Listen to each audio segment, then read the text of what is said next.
Hello and welcome back to the podcast. Today we're talking about something that many adults feel, but not everyone talks about openly: why it becomes harder to make friends after the age of 25. If you've ever felt that your social circle is getting smaller, or that making new friends feels awkward or even impossible, you are definitely not alone. When we are children or teenagers, making friends often feels natural and easy. We meet people at school, in sports teams, in clubs, or even just in the neighborhood. We spend many hours every day with people who are the same age as us, and we often have similar schedules, similar problems, and similar interests. Because of this, friendships grow almost automatically. But something changes in our mid-20s. Many people finish their education, start working full-time, move to new cities, or begin serious relationships. Life becomes more complicated and more structured. Suddenly, making new friends is no longer something that just happens. It becomes something that requires effort, planning, and sometimes even courage. One of the main reasons it becomes harder to make friends after 25 is that our daily environments change. In school or university, we are surrounded by hundreds or even thousands of people who are at a similar stage in life. We see them every day, we talk to them during breaks, we work together on projects, and we share many experiences. This regular contact helps friendships grow naturally over time. After 25, however, many people start working in smaller teams or in more independent roles. You might sit at a desk alone, work from home, or only communicate with colleagues through emails and online meetings. Even if you work in an office, your colleagues may be much older or younger than you, or they may already have families and established social circles. As a result, it becomes more difficult to find people with whom you truly connect. Another important factor is time. As we grow older, our schedules become busier and more fixed. Work takes up a large part of the day. After work, we may have responsibilities such as cooking, cleaning, exercising, or spending time with a partner or family. By the time the weekend arrives, many people feel tired and simply want to rest. This leaves less time and energy to go out, meet new people, or build new relationships. There is also the emotional side of making friends as an adult. When we are young, we are usually more open and less afraid of rejection. If we try to talk to someone and it doesn't work out, we move on quickly. But after 25, many people become more careful. We may worry about what others think of us, or we may feel embarrassed if someone does not respond positively. This fear of rejection can stop us from starting conversations or accepting invitations. Another reason is that by the time we reach our mid-20s, many people already have their own established friend groups. These groups may have formed in school or university and have lasted for many years. When you meet someone new who already has close friends, it can feel difficult to enter their circle. You might feel like an outsider, or you might think that there is no space for you in their life. This feeling can be discouraging and may make you stop trying. Moving to a new city or even a new country can make this situation even more challenging. When you leave your old environment, you also leave behind the people who knew you best. Starting again in a new place means you have to build your social life from the beginning, and that can feel overwhelming. Simple things, like not knowing where to go, which events to attend, or how to start conversations in a different culture or language, can create additional stress. Technology also plays a role in how we make and keep friends after 25. On one hand, social media and messaging apps make it easy to stay in touch with people we already know. We can send a message, share photos, or have video calls even if we live far away. But on the other hand, technology can sometimes replace real-life interaction. We may spend more time scrolling through our phones than meeting people face-to-face. Online communication can feel safe and comfortable, but it often does not create the same deep connections as spending time together in person. It's also worth mentioning that our expectations about friendship often change as we grow older. When we are younger, we might be happy with a large group of casual friends. We enjoy going out together, playing games, or just spending time without thinking too deeply about the relationship.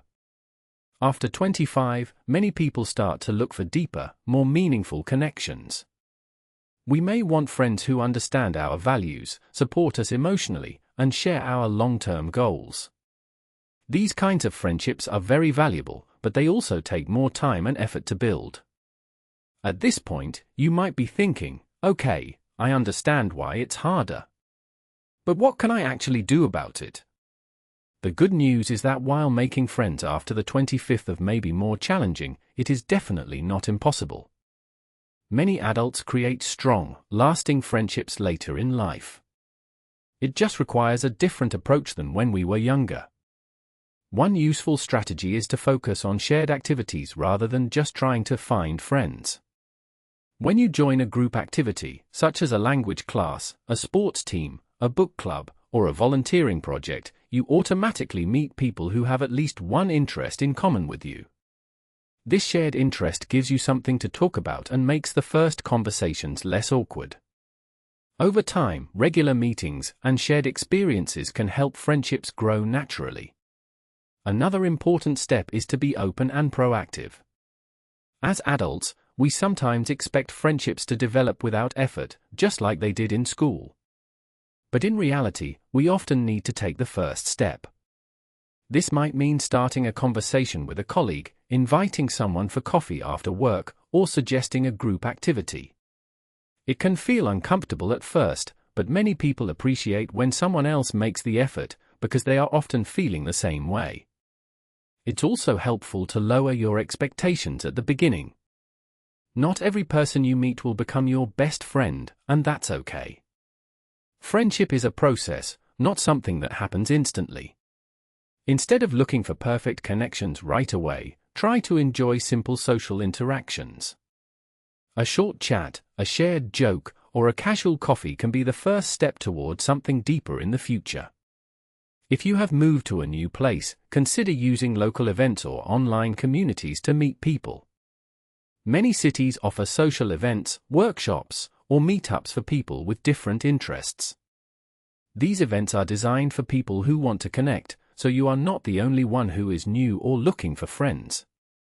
This can make the situation feel less stressful and more natural. Another important part of adult friendship is maintaining the relationships you already have. Life after 25 can be busy, and it's easy to lose contact with old friends if we are not careful. A simple message, a phone call, or meeting once in a while can help keep these relationships strong. Even if you don't see each other often, staying in touch can provide emotional support and a sense of continuity in your life. It is also useful to accept that friendships in adulthood may look different from those in your teenage years or early 20s. You may not see your friends every day or even every week. Instead, you might meet once a month, but the conversation is deeper and more meaningful. Adult friendships often focus more on quality than quantity.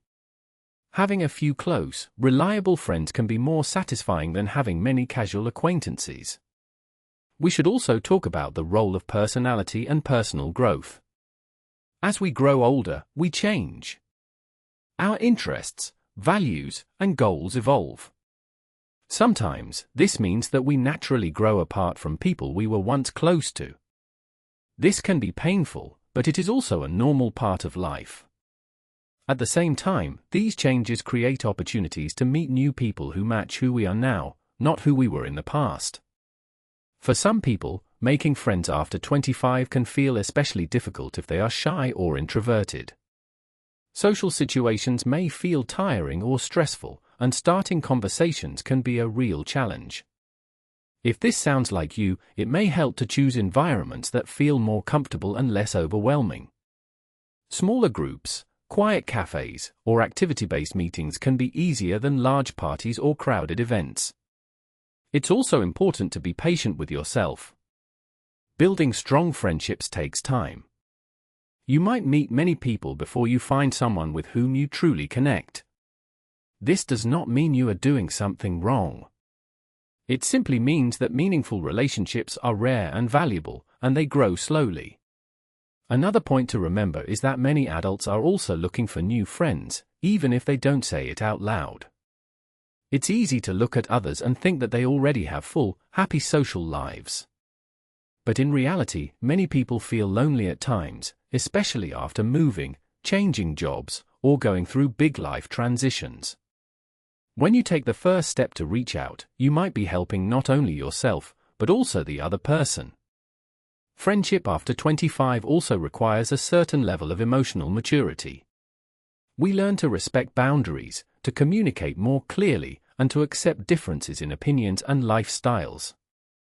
Adult friends may have different schedules, responsibilities, and priorities. Being flexible and understanding helps these relationships survive and grow despite the challenges of adult life. Finally, it's important to remember that there is no correct number of friends you should have. Some people are happy with a small, close circle, while others enjoy having a larger network of acquaintances. What matters most is that your relationships make you feel supported, understood, and connected to others. So, if you have been feeling that it's harder to make friends after 25, know that your experience is normal and shared by many people around the world. The structure of adult life, busy schedules, fear of rejection, and changing expectations all play a role. But with patience, openness, and a willingness to take small social risks, it is still very possible to build meaningful and lasting friendships. Thank you for spending this time with me today. If this topic spoke to you, you might want to reflect on your own social life and think about one small step you could take this week to connect with someone.